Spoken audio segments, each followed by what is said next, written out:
सावधान।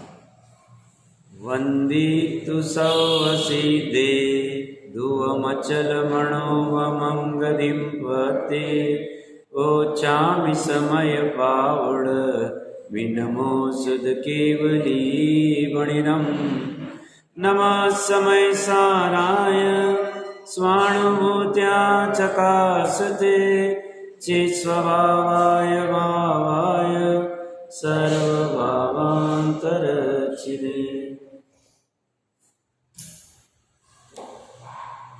कल रक्षाबंधन का महापर्व था। अकम्पणाचार्य आदि 700 मुनिराज से हम यही सीख ले पाए कि इतने परिचय उपसर्ग प्रतिकूलता होते हुए भी उन्होंने आत्मा की रक्षा को मुख्यता दी। बस ऐसे ही ये पंचम दुखमा काल है, इसमें प्रतिकूलताएं आती ही रहेगी, क्योंकि दुखमा काल का स्वरूप ही ऐसा है। अभी तो उत्तरोत्तर बढ़ने वाली है, तो उससे तो हम बाहर में बदल नहीं सकते।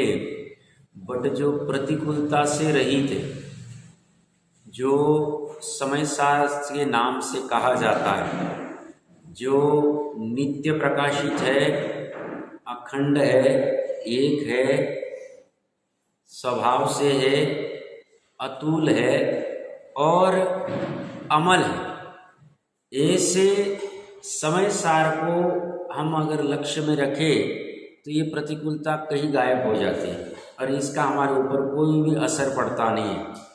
तो उन अकम्पणाचार्य आदि आचार्य ने भी ऐसे ही समय सार को लक्ष्य किया था, इसलिए जितना भी 5-7 दिन जितना भी उपसर्ग चला उसमें वो सहज रहे। वो कोई चाह नहीं रहे थे कोई विष्णु कुमार आ जावे और हमारे लिए दीक्षा का छेद करे और हमारे लिए ये सब करे, ऐसा कोई उनके भाव नहीं। ये तो जैसी योग्यता थी वैसा वैसा जिस जिस राग के अनुसार हो गया जो हो गया। बाकी उन्हें कोई अपने ऐसे जीवन से कोई लगाव नहीं था कि जिसमें अपनी भूमिका के नीचे पतन हो जाए। तो हमें भी ध्यान रखना है कि बाहर के पंचम काल का जोरा कह के हमें पतित नहीं होना है। हमें तो ऊर्ध्वता में ही बढ़ना है, समय सार जी को ही मुख्य रखना है और उससे अपना कल्याण होगा। कल कलश में बहुत अच्छी चर्चा चली थी कि प्रश्नकर्ता का प्रश्न था कि ये समय सार कैसा है, या ज्ञान गुण कैसा है, या सुख गुण कैसा है, या वीर्य गुण कैसा है, या सतगुण कैसा है। हमने 4 गुण देखे थे, ऐसे अनंतों पे लगा लो। तो बोलते समय सार कहो, ज्ञान गुण कहो, सुख गुण कहो, वीर्य गुण कहो, सत्ता गुण कहो, वह नित्य प्रकाशमान है, अखंड है, एक है, अतुल है, अतुल प्रभाव वाली है, स्वभाव से ही है, पर से नहीं है, और अमल है, मल किंचित मात्र भी नहीं। ऐसे समय सार को जो नहीं देखता वह व्यवहार मार्ग में ही मूढ़ हो रहा। ये चर्चा इस कलश में थी। आगे की गाथा में यही चर्चा आने वाली है। 715 नंबर पेज के ऊपर ये 413 नंबर गाथा के वहाँ लिख रहे, इस प्रकार जो द्रव्यलिंग में ममत्व करते उन्हें निश्चय कारण समय सार का अनुभव नहीं है, तब फिर उनको कार्य समय सार की प्राप्ति कहाँ से होगी। अब इस अर्थ की गाथा कहते, कारण समय सार कार्य समय सार से भी जानते हैं। ये जैसे आचार्य देव ने टीका में स्पेशल लॉन्च किया हुआ है, उनका फेवरेट वर्ड है। एक बार गाथा का पाठ करते, पाषंडी लिंगे सुव गीलिंगे सुव बहुपयारेषु कुवन्ति जे ममन्ति एणनादं समय सारम। लिंगजो अथवा गृहस्थी लिंगजो ममता करे उनमें न जाना वह समय के सार को। जो मुनिलिंग और गृहस्थ लिंग में ममता करता है तो उनमें उसने समय के सार को नहीं जाना, आत्मा के सार को, क्षय द्रव्य के सार को, प्रयोजन के सार को, सुख के सार को। जो अपना प्रयोजन है सुख, उसको उसने जाना नहीं। वह आगे के कलश में आएगा, भूसी कूटता है, भूसी छिलका जो होता है चावल के ऊपर का, चावल तो उसे प्राप्त होता नहीं। चावल मतलब समय सार, और चावल के ऊपर का छिलका मतलब व्यवहार, मुनि धर्म आदि आदि, द्रव्यलिंग वाला। तो यहाँ गाथार्थ में देखिए क्या कह रहे, ये जो बहु प्रकारेषु, बहुत प्रकार के, पाषंडी लिंगेषु वा, मुनि लिंगों में, गृही लिंगेषु वा, अथवा गृहस्थ लिंगों में, ममत्वम कुर्वन्ति, ममता करते हैं, अर्थात यह मानते हैं कि यह द्रव्यलिंग ही मोक्ष का दाता है। तयिम समय सारम न ज्ञातम, उन्होंने समय सार को नहीं जाना। और समय सार नहीं जाना मतलब कुछ भी नहीं जाना, क्योंकि समय सार के जाने बिना बाकी जानना कुछ भी कार्यकारी नहीं है। क्योंकि समय सार को जानने के बाद ही मोक्ष मार्ग प्रकट होता है। अमृत चंद्र आचार्य देव ने टीका में लगभग यही बात की है। 2-3 चीज़ें बहुत अच्छी उन्होंने कही है। देखिए क्या कहते हैं, टीका तो बहुत छोटी है, बट देखिए उसमें क्या कह रहे, जो वास्तव में मैं श्रमण हूँ, मैं श्रवणोपासक श्रावक हूँ, इस प्रकार द्रव्यलिंग में ममत्व भाव के द्वारा मिथ्या अहंकार करते, वे अनादि रूढ़, अनादि काल से समागत व्यवहार में मूढ़ मोही होते हुए प्रौढ़ विवेक वाले, निश्चय नए पर आरूढ़ न होते हुए, परमार्थ सत्य जो परमार्थ से सत्यार्थ है, ऐसे भगवान समय सार को नहीं देखते, अनुभव नहीं करते। इसमें एक तो जो श्रावक है 11 प्रतिमाधारी या 11वीं प्रतिमा वाला, उसको श्रवणोपासक का है। एक श्रवण अलग है, श्रवणोपासक अलग है।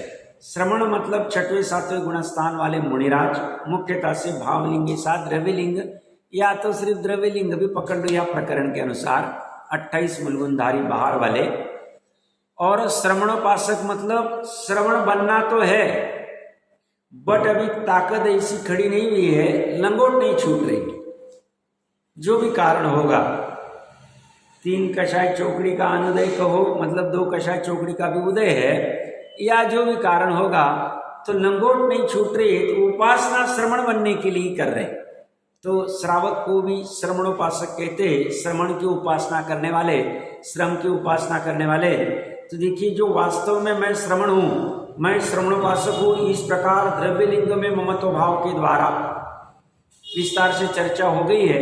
जो अपनी शरीर आदि की क्रिया है, नग्नत्व आदि है, लंगोट आदि धारीपना करना है, या जो भी अपनी क्रिया समिति, भाषा समिति, जो भी कोई द्रव्यलिंग की क्रिया होगी, शरीर से कहो, वचन से कहो, आदि आदि से, उस द्रव्यलिंग में ममत्व भाव के द्वारा, स्वामित्व भाव के द्वारा, राग भाव के द्वारा, ममत्व भाव मतलब एक पने का भाव, ममत्व आ गया मतलब एकत्व आ गया, कर्तृत्व आ गया, भोक्तृत्व आ गया, चारों आ गया। मतलब देखो, मेरी भाषा समिति कितनी अच्छी है, मैंने कोई भी स्खलन नहीं किया, जैसे आगम में चर्चा आई है वैसी भाषा समिति का यूज करता हूं। तो अभी भाषा समिति और आत्मा दोनों भिन्न भिन्न है। क्यों? भाषा पुद्गल का कार्य है, निश्चय से उसका कर्ता पुद्गल, बट इन्होंने ये जाना नहीं। निमित्त रूप में जीव के भाव है कि ऐसे मैं वचन बोलूं जिससे मेरी भाषा समिति में स्खलन नहीं आ जावे, दोष नहीं आ जावे। तो ये भाव आना साजिक है। जब बोलने का विकल्प आता है तब ऐसा भाव आएगा, आना भी चाहिए, जैसी भूमिका होगी। और नैमित्तिक रूप में ऐसे भाषा समिति के भाषा वर्गणा भी निकले, बट अज्ञान क्या, मिथ्या श्रद्धान क्या, कि ये भाषा समिति का पालन मैं कर रहा हूं, ऐसी भाषा समिति का पालन करने से मुझे मोक्ष हो जाएगा। मैं वचन पे घटित कर रहा हूं, काया पे भी आ जाएगा। ऐसे समझ रहे हैं आप क्या कहना चाह रहा हूं मैं? ऐसे तो मन वचन काय से गुप्त रहना है उनको, बट जब मन वचन काय से गुप्त नहीं हो पाते हैं तो पांच समिति में उनका विहार चलता है। तो पांच समिति में, भाषा समिति में जब बोलना ही पड़े, बोलेंगे तो नहीं, बट मान लो ऐसी हमें करुणा आ गई मुनिराज को, द्रव्यलिंगी को, कि कोई शिष्य आ गया, कोई जीव आ गया होनार वाला, और उसे कुछ कथन कर दिया, वो कथन का कर्तापना पकड़ना, भेद नहीं करना कि रे भाषा का तो प्रवचन सारजी आदि गाथाओं में 50 दिखाई, ये प्रवचन सारजी में 2-5 गाथाएं लगा दी उन्होंने, क्या समझाने में कि भाषा निश्चय से पुद्गल है, आकाश भी नहीं है और कोई नहीं, निश्चय से, ये समझाने के लिए देख लेना चाहिए बात प्रकरण, ये तत्व प्रज्ञापन में होना चाहिए। विशेष की जब चर्चा चली थी तब, पुद्गल की जब चर्चा चली तब। क्यों कह रहा हूं मैं इतना? तो भाषा का कर्तापना लेना, तो ये कह रहे हैं ये ममत्व भाव हो गया, पर द्रव्य में ममत्व हो गया, अभी परिद्रव्य में कुछ भी नहीं, पीछे कमंडल है और बस। देखो मैं पीछे से कैसी दया पालता हूं, अच्छे से मैं शोध के ही कोई भी वस्तु को उठाता हूं, धरता हूं। उनके पास तो 2 ही वस्तु, पीछे और कमंडल है, और शास्त्र हुआ तो हुआ, वो भी पंचम काल में। तो कह रहे इसमें ममत्व भाव करने से भी ये मिथ्या अहंकार है। अच्छे समझना कितना सूक्ष्म है जिन धर्म का सम्यक और मिथ्या, समझना चाहिए। क्या गलती हमारी सब, हमने तो ही ये यहाँ पे पीछे को घुमाया है, तो हम इसमें अगर ममत्व भाव करें तो क्या प्रॉब्लम है? ज्ञानी कहते हैं ये पीछे की जो बाहर में एक्टिविटी हो रही है, ये घुमाने रूप, इसका निश्चय से करता उसकी क्रियावती शक्ति पीछे, और तुमने 2 द्रव्य में संबंध स्थापित कर दिया। निश्चय से 12 अंक का सार है कि आत्मा पीछे को पकड़ नहीं सकता है, पीछे आत्मा को स्पर्श नहीं कर सकती, और तुमने क्या माना? ममत्व भाव क्या किया? व्यवहार मोक्ष मार्ग क्या है? तो 28 मूल गुण में से मैं एक पीछे का ही ले रहा हूं, आधा निक्षेपण और भाषा समिति, 2 पे हम फोकस कर रहे हैं। मन का भी गौन कर दिया है मैंने, मन का तो बाद में सूक्ष्म में पकड़ में नहीं आता, अभी इसमें ही गड़बड़ कर रहा है। कौन गड़बड़ कर रहा है? जो द्रव्यलिंग में ही श्रवण संतुष्ट। आप समझना कितना बड़ा अपराध। हम भी क्या करते हैं साहब, हमें कितना काम करना पड़ता है, वस्तु यहाँ से यहाँ उठाना। अब व्यापार में भी देखो साहब, आज सेवक नहीं आया, दुकान से भी चौथे गुणस्थान वाला भी ऐसा मिथ्या श्रद्धा नहीं करता है कि ये माल मैं दिखाता हूँ, माल का परिणमन मैं कराता हूँ, ऐसा मानता नहीं।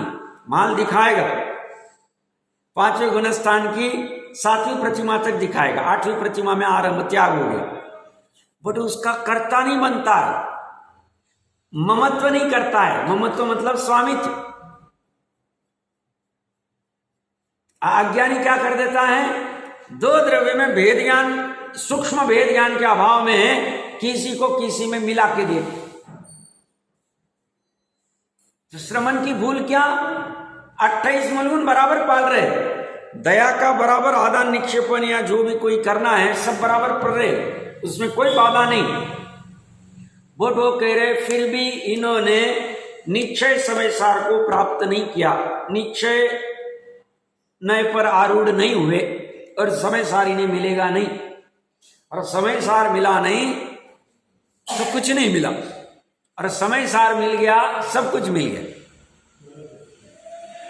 ये विषय गंभीर बात है, समझना अच्छे से। सिंपल उदाहरण मैंने लिया कि वो पीछे काम करता नहीं बन सकते हैं और ये करता बन रहे कि देखो मैं अच्छे से कैसे आंखों का निमित्त लेके जो मति ज्ञान है ये पर्याय, उस पर्याय में भी हम नहीं करना चाहिए कि देखो वो बाजू वाले मुनिराज तो अच्छे से नहीं कर रहे हैं और मैं कितना अच्छे से दया का पालन कर रहा हूं। आधा निक्षेपण का पालन कर रहा हूं। देखो मैंने बराबर से ये पन्ने के ऊपर बराबर पीछे घुमाई, अच्छे से हाथ लगाया, देखो मेरा कैसे, देखो मेरा कैसे। कहते ये द्रव्य लिंग है, इससे मोक्ष होगा नहीं, इससे पुण्य बंध होगा। और साथ में अगर मोह अंधकार होगा, मिथ्या अहंकार होगा, तो मिथ्यात्व और अनंतानुबंधी का भी बंध होगा। समझ में आ रहा है? सूक्ष्मता समझ में आ रही? क्या कह रहे हो? बड़ी गंभीर बात कह रहे हो। मैंने क्या किया, सिंपल उदाहरण लिया। ये तो नॉर्मल है, मुनिराज का तो पीछे घुमाते ही रहते, जहां भी बैठना है, उठना है, कुछ भी करना है, ये तो उनका मेन दया पालना, ये तो ही। और करेंगे भी। जब शुद्धोपयोग नहीं कर पा रहे बाहुबली जी आदि जैसा, तब तो इन्हें ये करना ही पड़ेगा। जो भी 28 मूलगुण आदि आचरण आदि में आया हुआ है, करना ही पड़ेगा। और वो करते भी द्रव्यलिंगी मुनिराज, बट उसी में संतुष्ट है। और जहां ये राग हो रहा है, ये आधा निक्षेपण आदि करने का, और उस राग में जहां स्वामित्व हो रहा है, वहीं पे विराजमान निश्चय का विषय वस्तु समय साथ उसको ऊर्ध्व नहीं कर पा रहा।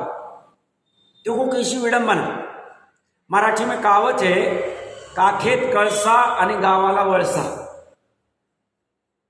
कोई माता बहन कलश लेके गई थी पानी भरने के लिए अपने कुएं आदि के ऊपर, उसने यहां पे रखा हुआ था कलश।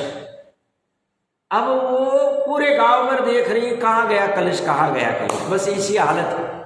समय सार हम स्वयं हैं, और समय सारी हम देख नहीं पा रहे हैं, और हम इसी में लगे पड़े हुए।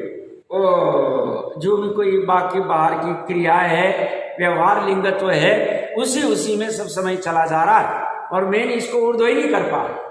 तो कोई कहेगा साहब इसे छोड़ दे। छोड़ के क्या करोगे? तुम अयत्ना करोगे, अनर्थ दंड करोगे, नीचे गिरोगे। उसके लिए उपदेश नहीं, ये उपदेश नीचे गिरने के लिए नहीं, ऊपर चढ़ने के लिए। ऊपर कहाँ चढ़ना है? समय सार को ग्रहण करना, एक वस्तु को ग्रहण करना, नित्य अखंड एक अतुल स्वभाव और अमल, ऐसी वस्तु को ग्रहण करने के लिए ये द्रव्यलिंग लिया था।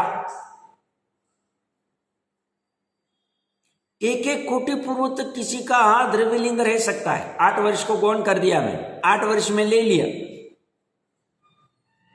और समय सार को ही ऊर्ध्व नहीं कर पा रहे, इसी हालत खराब हो जाती। और उनका उपदेश सुनकर लाखों हजारों करोड़ों जितनी भी आप ले लो उतने काल में, वो उसको ऊर्ध्व कर पाते। देखो कैसी विडंबना है। द्रव्यलिंग का उपदेश सुनकर बाकी के ऊर्ध्व कर पा रहे, समय सार के ऊपर आरूढ़ हो पा रहे, और ये नहीं हो पा रहे। इसी विचित्रता है। तो ये इतनी चर्चा क्यों कर रहे हैं? सूक्ष्मता चाहिए, बड़ी सूक्ष्मता चाहिए, उपयोग लेवल। अभी जैसे ना आचार्य देव टीका में लिखेंगे 3 काल 3 लोक का, तब चर्चा करेंगे और क्या कहना चाह रहे, कारण समय सार को कैसे ऊर्ध्व करना। तो यहाँ ये क्या कर रहा है, जो वास्तव में मैं श्रवण हूं, मैं श्रवणोपासक श्रावक हूं, इस प्रकार द्रव्यलिंग में ममत्व भाव के द्वारा। और ये कुंद आचार्य देव और ये अमृतचंद्र आदि देव इतना विस्तार से इसलिए लिख रहे अंत में, क्योंकि उनको ऐसे बहुत दिख रहे थे उस समय में भी, 2000 साल पहले, 1000 साल पहले। भेष तो धारण कर लिया, बट मेन फोकस भूल गए। इसलिए मैंने पहले भी कहा था, हम घर में कभी भी कुछ ऐसा प्रसंग होता है, आप लोग भी करना चाहिए। हम यही चर्चा करते 600 किलोमीटर से क्यों आए आप, हमें भूलना नहीं चाहिए मेन फोकस क्या है, बाकी में उलझना नहीं चाहिए। उलझने लगे गया, उलझने लगे गया, गया तो गया, डाउन हो जा, उलझना नहीं, एक में ही फोकस करना। तो ये कर नहीं पाते हैं। ये द्रव्यलिंग में ममत्व भाव के द्वारा, द्रव्यलिंग पूरा 28 मूलगुण 84 लाख उत्तर गुण वाला, उसके द्वारा मिथ्या अहंकार करते, झूठा अहंकार करते। जैसे श्रावक झूठा अहंकार करते, साहब हमने जन्म से रात्रि भोजन त्याग किया हुआ है, रात्रि भोजन करते ही नहीं, हम अनछना जल पीते ही नहीं, पिया ही नहीं आज तक साहब। साहब हमने ऐसा ऐसा किया। तो ये जो द्रव्य लिंग के ऊपर ममत्व भाव द्वारा मिथ्या अहंकार करते हैं, ऐसे ही ये 28 मूलमनादि पे अहंकार करते हैं। कैसा है अहंकार? झूठा अहंकार, पर द्रव्य के स्वामित्व वाला अहंकार है, अज्ञान जनित अहंकार है। झूठा अहंकार करते हैं वे अनादि रूढ़, अनादि काल से समागत व्यवहार में मूढ़ मोही होते हुए। मोही मूढ़ किसको कह रहे हैं? द्रव्य लिंग वाले को कह रहे हैं, आप समझना। और कौन कह रहे हैं? अमृतचंद्र देव कह रहे हैं। मूढ़ मतलब अज्ञानी। हम सामान्य लोग के बारे में समझता नहीं, आप लोग अक्ल नहीं, आप तो अच्छा नहीं लगता है सामने वाले को, बोलना भी नहीं चाहिए ऐसी भाषा। बट ये करुणा करके कह रहे भैया तुम्हारा मेन पर्पस नहीं सॉल्व हो रहा है। तुम चावल के आवरण को ही, चल इसको ही तुम कूट रहे हो, चावल मिला ही नहीं तुम्हें, भूसी को ही कूट रहे हो। तो तुम अनादि रूढ़, ये कब से चलता आ रहा है ये व्यवहार? अनादि से। और अभी बाहर में बहुत भारी भारी जीव मिलते हैं, स्वाध्याय की कमजोरी है। साहब हम व्यवहार में बैठे हैं, व्यवहार तो निभाना ही पड़ेगा ना, सब करना ही पड़ेगा। आपको क्या है, आप तो छूट गए। अरे भैया व्यवहार किसे कहते हैं? व्यवहार में आरूढ़ होना किसे कहते हैं? वो अनादि से ही कि आज का आरूढ़ है, अनादि से व्यवहार निभाते आए, मिला क्या? और व्यवहार भी किसको कहते हैं? ये द्रव्य लिंग को नहीं, ये व्यवहार की जो लोक मूर्ता चलती है ना, वो जो कार्यक्रम सब बाहर चलते हैं, उसको व्यवहार कहता है। और उसी में आरूढ़ है, उसी में संतुष्ट है। सब हमने ये भी काम कर लिया, हमारा ये भी कर्तव्य हुए निभा दिया, ये भी कर दिया, उसको भी मिल गया, आगे उसको मिल गया, इसको मिल गया, ये भी कर दिया, ये भी कर दिया, ये भी कर दिया, और वो अपना ही भूल जाता।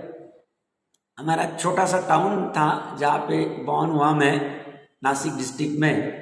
वहाँ गांव के जो मुखिया थे, सरपंच आदि अच्छे लेवल पे पॉलिटिक्स में थे, वो गांव में किसी की भी शादी हो, कुछ भी हो, मरण आदि हो, कोई भी परिचित हो न हो या दूर का हो, कुछ भी हो, 5 मिनट के लिए कितना भी बिजी रहेंगे जाकर। मान लो एक दिन में ऐसे गांव में आसपास के जो भी 50-25 किलोमीटर में जितना क्षेत्र होगा, तो वहाँ पे अगर 5 शादी है मान लो आज, हर जगह पे 10-10 मिनट के वो जाके आएंगे, प्रेजेंटेशन दे के आएंगे कि भाई देखो मैं आके गया था। व्यवहार निभाना कह रहे ना हम, व्यवहार में, ताकि इससे हमारे पॉलिटिक्स में फायदा होगा, हम चुनाव जीत के आएंगे, हमारी सत्ता बनी रहेगी। इसके लिए बाकी सब छोड़ के वो आरूढ़ होके सब काम करते। तो जब अज्ञान था तो विशेष लगता था, देखो देखो 10-10 मिनट में सभी जगह जाते हैं, यहाँ भी पहुंच गए, वहां भी पहुंच गए, वहां भी पहुंच गए, देखो आज यहाँ पे, कल वहां पे, परसों वहां पे, चलती रहती कुछ ना कुछ, कौन मर रहा है, कोई जिंदा हो रहा है, कुछ का क्या हो रहा है, किसका क्या हो रहा है, सब जगह जाएंगे। ज्ञानी कहते ये अनादि का आरूढ़ हुआ व्यवहार मूढ़। तो उनका उदाहरण है, हम भी कोई ये गए नहीं, हम भी तो इसी में फंसे, अभी हम निकले का। मेरे को तो इसी उदाहरण याद आ गए इसलिए कह रहा हूं। व्यवहार का ही तगड़ा बहुत है, और उसी में मूढ़ होते जा रहे हैं, मेन विषय वस्तु को खींच नहीं पा रहे, पकड़ नहीं पा रहे। कारण क्या? उपयोग स्थूल कर रहे, उपयोग को सूक्ष्म नहीं कर रहे।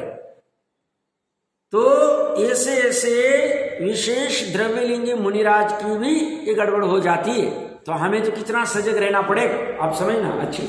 मैं इस अपेक्षा से इसको आराम से ले रहा हूं।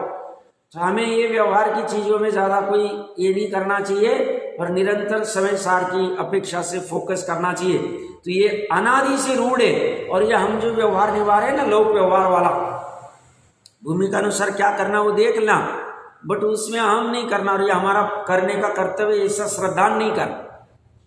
हमारा कर्तव्य तो एक ही, ज्ञाता दृष्टा होना, सिद्ध समान अवस्था प्रकट करना, यही हमारा एक कर्तव्य, करने योग्य यही काम है, यही हमारा काम है। अनादि काल से हमारा द्रव्य यही कर रहा है, हमारी पर्याय नहीं कर पा रही है, हमारी भूल है, और उसकी वजह से हम अनादि से इसके ऊपर आरूढ़ होकर घूमते जा रहे। जैसे वो वर होता है ना, नवरदेव कहती है उसको मराठी में, घोड़े के ऊपर आरूढ़ होता है शादी के पहले। इसी अनादि काल से व्यवहार के घोड़े के ऊपर बैठ के आरूढ़ होके अनंत संसार में मूढ़ की तरह फैल रहा है। वर होता है तो इसके वो पूरा दिन बहुत अच्छी ये वॉके आ जाती है। क्यों? अब बकरा बनने वाला है, अभी तो पूरा लाइफ फिर बंदिश अवस्था ही। इसलिए तो आज का जनरेशन शादी का पूछे, घर वाले माता पिता बहुत चिंतित रहते, भैया 28 का हो गया, 27 का, अभी नहीं करने, अभी थोड़ा सा सेटल होना है, फिर वापस बंदिश आ जाएगी। फ्रीडम अच्छा है तो वो बंदिश नहीं होना चाहता है, इसलिए व्यवहार में बंदिश हो जाता है। आरूढ़ इसे फील ही नहीं हो रहा, समझ ही नहीं रहा। और आज का नहीं, अनादि का है।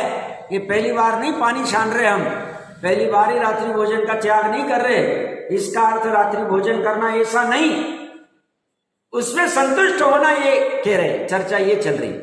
अनादि रूढ़, अनादि काल से समागत व्यवहार में मूढ़ मोही होते हुए प्रौढ़ विवेक वाले निश्चय पर आरूढ़ न होते हुए, आरूढ़ कहाँ होना चाहिए? निश्चय के ऊपर। निश्चय के ऊपर कैसे आरूढ़ होंगे साहब? ये निश्चय कौन सी वस्तु है, कहाँ मिलेगी मार्केट में? ज्ञानी कहते हैं तुम्हें जिनागम की विवक्षा समझनी पड़ेगी।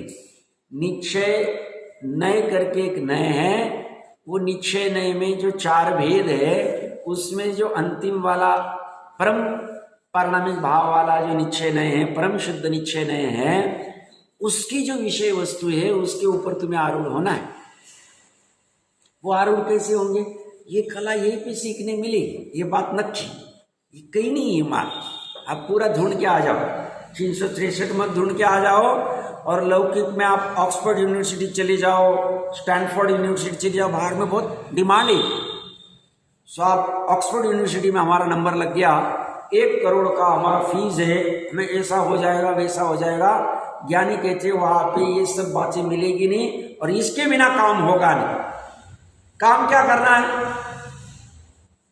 सुखी होना, बस एक ही पर्पस। ये हम रात दिन तो चर्चा कर रहे, फोकस नहीं बोलना, सुखी होने के लिए करें। अगर ये चर्चा सुन के हम दुखी हो रहे तो कुछ तो भी गड़बड़ है हमारे अंदर। इसमें गड़बड़ नहीं, या तो चर्चा करने वाला बराबर चर्चा नहीं कर रहा है, या चर्चा समझने वाला बराबर चर्चा नहीं समझ रहा है। बाकी पर्पस तो क्लियर।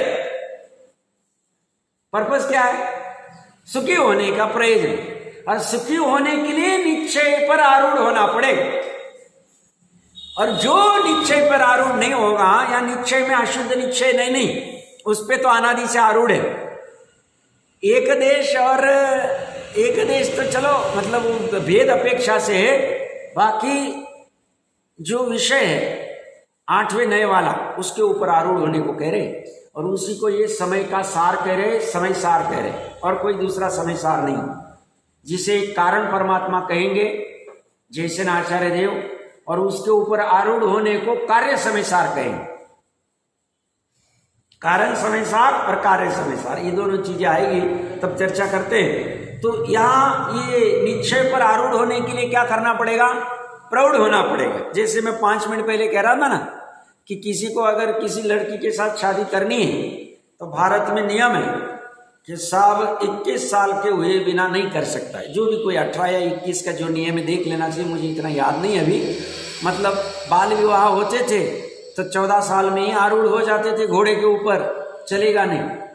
प्रौढ़ होना चाहिए। यह शब्द क्या यूज किया है? प्रौढ़ विवेक वाले। ये प्रौढ़ विवेकता कहां से आएगी? कितने साल बाद आएगी? भैया वो कहेगी अनादिकाल से अभी तक नहीं आई, ये लज्जास्पद है। यहां तो भी वो 21 का हो गया तो गवर्नमेंट कहेगी ये प्रौढ़ हो गया है, अब ये वोटिंग भी दे सकता है और ये शादी भी कर सकता है। 18 या 21 जो भी कोई साल हो गए देख लेना चाहिए वहां गवर्नमेंट का। जब ये घोड़े पे भी आरूढ़ हो सकता है, वरमाला पहना सकता है लड़की को, जो भी कुछ करना है कर सकता है।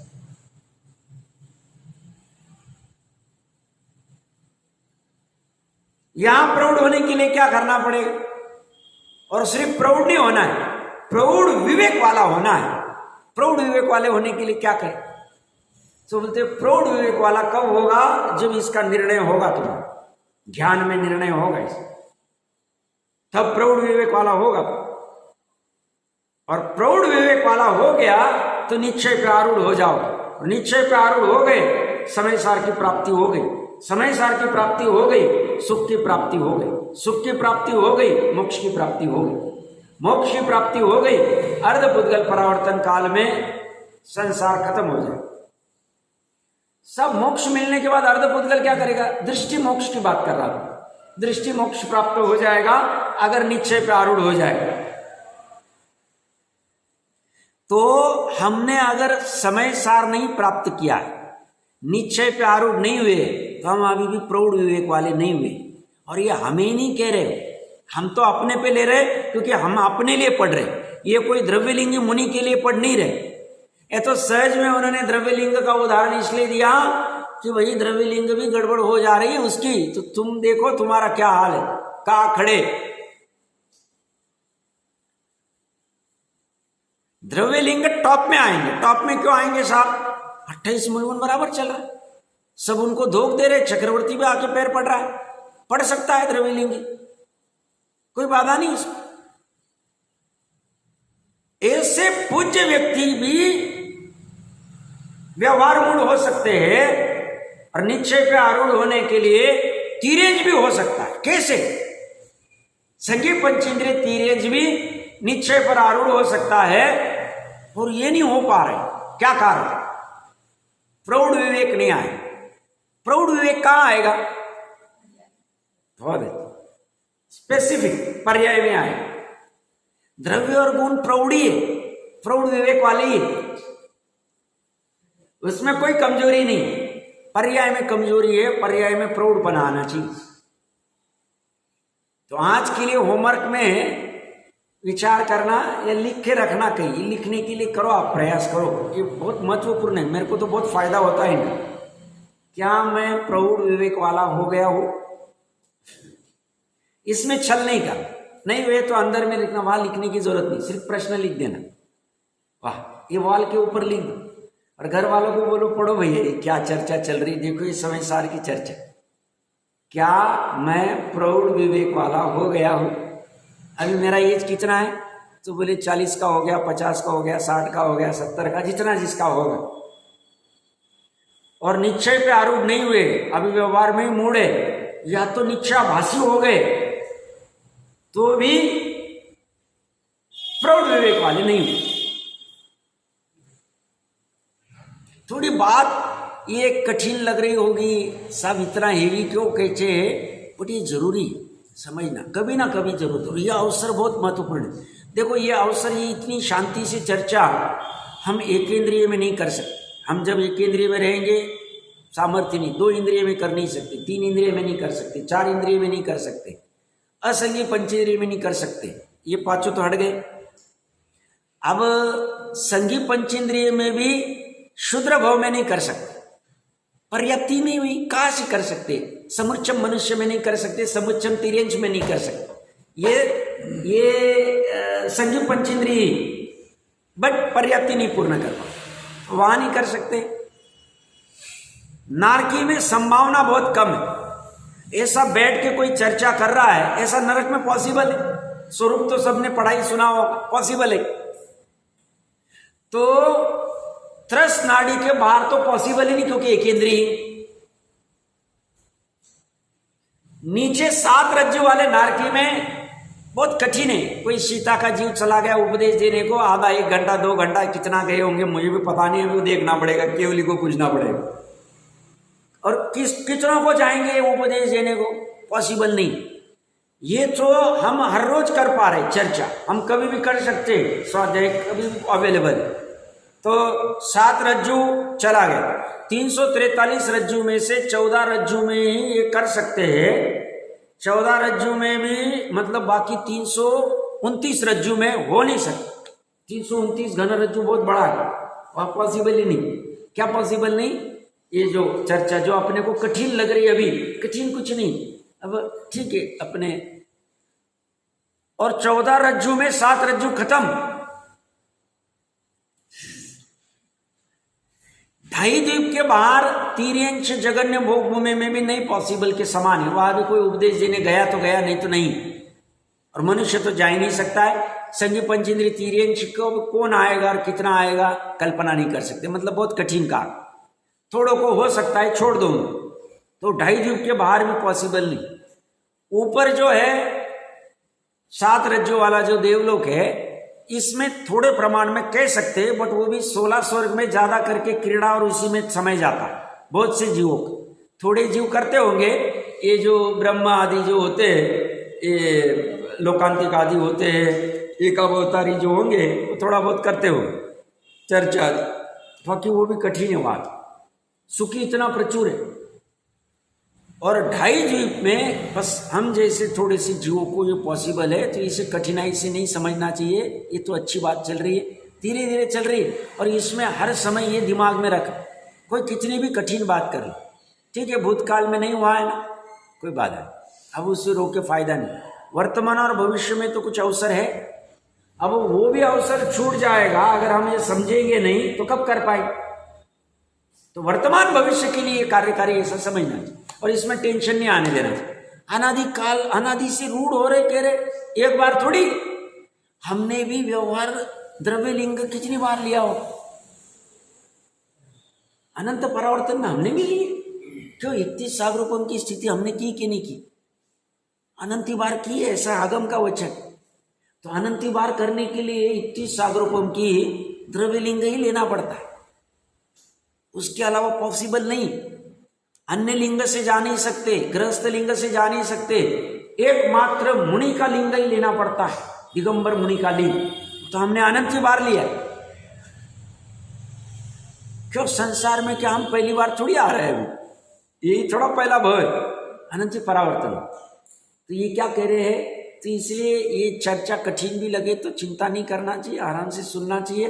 10 में से 2 बातें सुने तो 2 समझ में आए, कोई बाधा नहीं, पर चर्चा तो चलनी चाहिए, चर्चा के बिना समझ भी नहीं आए। मतलब हम कल्पना करते हैं, हम अगर जिनवानी को नहीं पढ़ पाते थे और वही व्यापार गोरख धंधे में फंसे रहते थे या डरे रहते थे, नहीं सब ये कठिन है 60 के बाद देखेंगे, तो हमारी हालत खराब रहती। तो इसीलिए सामने उदाहरण है, कर लेना चाहिए, ऐसा कोई चिंता नहीं करना चाहिए। तो किसी किसी को बहुत डर लगता है ये सब चीज़ों को, डरना नहीं चाहिए। एक तो ये प्रौढ़ विवेक वाले निश्चय नहीं पर आरूढ़ न होते हुए परमार्थ सत्य, जो परमार्थ से सत्यार्थ है, ऐसे भगवान समय सार को नहीं देखते, अनुभव नहीं करते। ये परमार्थ सत्य अमृत चंद्र कह रहे, ये किसी के मन की बातें नहीं, सर्वज्ञ ने ऐसी कही नहीं। सर्वज्ञ जो कुछ कहते सत्यार्थ कहते हैं। ऐसी वस्तु है, कैसी वस्तु, समय सार वाली वस्तु है। भगवान समय सार वाली वस्तु है, शाश्वत में परमार्थ है, सत्य, और ऐसी वस्तु सर्वज्ञ ने कही, कोई दूसरा कहीं नहीं रहे। क्योंकि समय सार में प्रतिज्ञा क्या की, केवली शुद्ध केवली, हम अपने मन से नहीं कह रहे। तो केवली शुद्ध केवली की परंपरा से जो आया हुआ है वो कह रहे हैं ये परमार्थ सत्य। तो ये परमार्थ सत्य भगवान समय सार, अपने समय सार को क्या कह रहे हो, भगवान समय सार कब है, अभी वर्तमान में है कि केवल ज्ञान होगा तब होगा। जिनवानी क्या कह रही है, भगवान समय सार अभी वर्तमान में, और ये सिर्फ विद्वान का जीव नहीं, हम सबका जीव, यहाँ बैठी चीटी का भी जीव होगी कोने आदि में, या ये बादर निगोद वाले जीव भी भगवान समय सार के, और ये परमार्थ सत्य। ठीक है, वो ग्रहण नहीं कर पाएंगे, हम कर सकते। शुद्धोपयोग होने के लिए, निश्चय सम्यक दर्शन होने के लिए क्या चाहिए, संगी पंचेंद्रिय बड़ा चाहिए, वो हमारे पास है। तो उस परमार्थ सत्य भगवान समय सार को ग्रहण करने की, श्रद्धान करने की, ज्ञान करने की सामर्थ्य हमें पड़ी, हम वर्तमान में कर सकते, उसे प्राप्त कर सकते। उसके लिए क्या करना पड़ेगा, व्यवहार मूर्ता को छोड़ना पड़ेगा। व्यवहार मूर्ता को कैसे छोड़ेंगे, व्यवहार मूर्ता छोड़ के हिंसा चोरी झूठ करना चालू कर दे, इस पे आरूढ़ हो जाए, निश्चय पे आरूढ़ हो जाए। व्यवहार मूर्ता का अहम, मिथ्या अहम छोड़कर और ऊर्ध्व इसको कर ले, किसको कुर्दो करे? परमार्थ सत्य रूप भगवान समय सार, इतना सा काम है, ये करे धर्म हो गए, और ये नहीं करे, हम कितना भी दान व्रत शील तप करें, धर्म नहीं हुआ। अगर ये नहीं है, परमार्थ सत्य रूप भगवान समय सार अगर ग्रहण नहीं हुआ है, तो कितना भी दान व्रत शील तप करे तो जीरो है। जीरो क्यों कह रहे साहब? मोक्ष मार्ग में कदम ही नहीं रखा। मोक्ष मार्ग में कदम रखने का एकमात्र उपाय निश्चय पर आरूढ़ होकर परमार्थ सत्य रूप भगवान समय सार को प्राप्त कर। ये कैसे करना? तो दर्शन ज्ञान चारित्र, वो तो चर्चा करके आ जितना सा उपाय। और ये नहीं करे तो जीरो क्यों? क्योंकि अपने आत्मा में, आत्मा शरीर में, इसलिए ऐसा दिखा रहा हूं, अपने आत्मा में जो स्थायी तत्व है, हमारे जो स्थायी घर है, जिसके आधार से हमारा जीवत्व, अस्तित्व, प्रमेयत्व आदि सब पड़ा हुआ है, सब सत्ता चल रही, ज्ञान आदि, उसी की हमें खबर नहीं है, और हमें पूरी दुनिया की खबर है। जैसे हम अचंबा करते हैं ना, अपने घर में क्या चल रहा है वही पता नहीं, और हमें पूरे बाहर की खबर। जैसे होता है ऐसा, बाहर का वो लड़का कौन सत्य व्यसन कर रहा है, कौन क्या कर रहा है, कौन क्या कर रहा है, इसका लड़का क्या कर रहा है, उसकी लड़की क्या कर रही है, ये क्या कर रहा है, ये सब की खबर है। और अपने लड़के और लड़की की, अपने घर के सदस्य की खबर नहीं। ऐसा होता क्यों? आंख के नीचे अंधेरा होता है, दिया के नीचे अंधेरा होता है, दिया का प्रकाश सब तरफ फैल रहा है। बस इसके लिए कह रहे हैं, तुम्हें अपने उस समय सार की खबर नहीं भगवान की, और तुम्हें दुनिया की पूरी खबर है। दुनिया की खबर मतलब मोबाइल कैसे चलाना, गाड़ी कैसे चलाना, फोन पे कैसे बात करना, फोटो कैसे निकालना, वीडियो कैसे करना, धंधा कैसे करना, शादी ब्याह, ये सब सब सब सब पता है, यही पता नहीं। तो ये क्या कह रहे हैं? ये प्रौढ़ विवेक वाले निश्चय पर आरूढ़ न होते हुए परमार्थ सत्य भगवान समय सार को नहीं देखते, नहीं अनुभव करते, फील नहीं कर रहे। क्या फील करना चाहिए? मैं मनुष्य हूं ऐसा फील नहीं करना चाहिए, अनुभव नहीं करना चाहिए। मैं पुरुष हूं ऐसा अनुभव नहीं करना चाहिए। मैं विद्वान हूं ऐसा अनुभव नहीं करना चाहिए। मैं श्रोता हूं ऐसा अनुभव नहीं करना चाहिए। मैं गृहस्थ हूं ऐसा अनुभव नहीं करना चाहिए। मैं स्त्री हूं ऐसा अनुभव नहीं करना चाहिए। अनुभव क्या करना चाहिए? क्या कह रहे हैं? अनुभव क्या करते हम? मैं पिता हूं ऐसा अनुभव नहीं करना चाहिए। पिता हूं ऐसा कहने में बाधा नहीं, भूमिका अनुसार कहना पड़ेगा, सब इनका पिता मैं हूं, बट पिता हूं ऐसा अनुभव करना, ऐसा मानना अपराध। क्यों? हम परमार्थ सत्य रूप भगवान समय सार को छोड़ के और कुछ भी नहीं, क्योंकि ये पर्यायगत योग्यता हमारा स्थायी स्वरूप नहीं, ये किसी को किसी में मिला के कहने वाली पद्धति है, हमें काम की नहीं, हमारे लिए दुखदायी। अनुभव क्या करते हैं? ये खतरनाक। 8वीं या 9वीं में का प्रसंग अभी बात करते करते याद आया, बहुत सी चीजें ऐसी याद आ जाती तो शेयर कर लेता हूं। तो कोई टीचर नए नए आए थे और कुछ होमवर्क नहीं हुआ होगा या कुछ हुआ होगा मेरे कुछ, तो वो कुछ डांट रहे थे। तो ऐसी कुछ बात निकली और बाद में कुछ हुआ, तो मैंने बोला मैं इसका भाई हूँ, मेरी सिस्टर मेरे से 2 साल बड़ी है, 1 साल 2 साल, तो मैंने कहा इसका भाई हूँ। उसका स्कूल में नाम था, फर्स्ट या सेकेंड आती थी, तो उस अपेक्षा से मैं बोला उनको पहचानते होंगे तो मुझे भी पहचान लेंगे। तो पहचान कहाँ से दे रहे हम? परदृष्ट। मैं इसका भाई हूँ, मैं इसका बेटा हूँ, मैं इसका भांजा हूँ, मैं इसका मामा हूँ, मैं इसका नाना हूँ। मतलब ये दूसरे से जो है, तो कहते इसमें समय सार का अनुभव नहीं हो। मैं विद्वान हूँ, मैं गृहस्थ हूँ, मैं पुरुष हूँ, मैं स्त्री हूँ, मैं ये हूँ, मैं वो हूँ, मैं पिता, ये सब हमारी जो भी पहचान है, ये साधी शांत वाली पहचान है, पर्याय वाली पहचान है। ये असत्य ऐसा नहीं कह रहे हम, सर्वथा असत्य नहीं, व्यवहार से सत्यार्थ है। क्यों? ये पर्याय में तो हो ही रहा। पर्याय में ये पुरुष है, ये जो भी कुछ नाम कर्म आदि के निमित्त से जो कुछ है वो है, बट वो साधी शांत है, और साधी शांत और क्षणिक स्वभाव से हमें सुख नहीं मिलता है, हमें अनादि अनंत से सुख मिलता है। इसलिए अपनी पहचान कहां से देनी चाहिए? अनादि अनंत सुख जिससे मिलेगा उससे पहचान करो, उससे अनुभव करो। तो सुख इस परमार्थ सत्य भगवान समय सार से मिलने वाला है, इसीलिए इसी से अपनी पहचान देनी चाहिए। पहचान देनी नहीं चाहिए, पहचान अनुभव होनी चाहिए। देने में जाएंगे तो गड़बड़ हो जाए, फिर वो देने में लग जाएंगे और अनुभव तो होगा ही नहीं। अनुभव होनी चाहिए। अनुभव कहां होगी? पर्याय। कब होगी? जब पर्याय निश्चय के ऊपर आरूढ़ हो जाएगा। निश्चय के ऊपर आरूढ़ होना बहुत महत्वपूर्ण है। भावार्थ सिर्फ पढ़ लेते, कुछ विशेष चर्चा कर लेंगे। अनादिकालीन परद्रव्य के संयोग से होने वाले व्यवहार में जो पुरुष मूढ़ अर्थात मोहित है, वे यह मानते हैं कि बाह्य महाव्रतादि रूप वेश ही हमें मोक्ष प्राप्त करा देंगे। यह उनके संदर्भ वाली क्रिया है, परंतु जिससे भेद ज्ञान होता है ऐसे निश्चय को वे नहीं जानते। ऐसे पुरुष सत्यार्थ परमार्थ रूप शुद्ध ज्ञान में समय सार को नहीं देखते। इसमें सिर्फ दो चीजें करके आना कल। जिससे भेद ज्ञान होता है ऐसे निश्चय को वे नहीं जानते। इसका अर्थ क्या करना चाह रहे? प्रयास करना।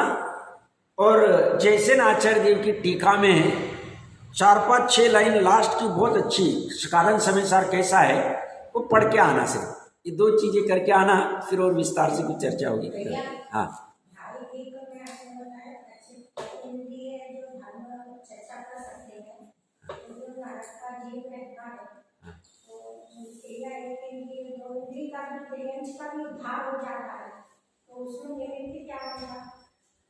नहीं, नारकी को तो अगर सम्यक दर्शन हो रहा है नरक अवस्था में, तो उनको वेदना जाति स्मरण ये सब कारण कहे, या कोई उपदेश देने आवे तीसरी नरक तक, तो वो तो कारण ही निमित्त रूप में है।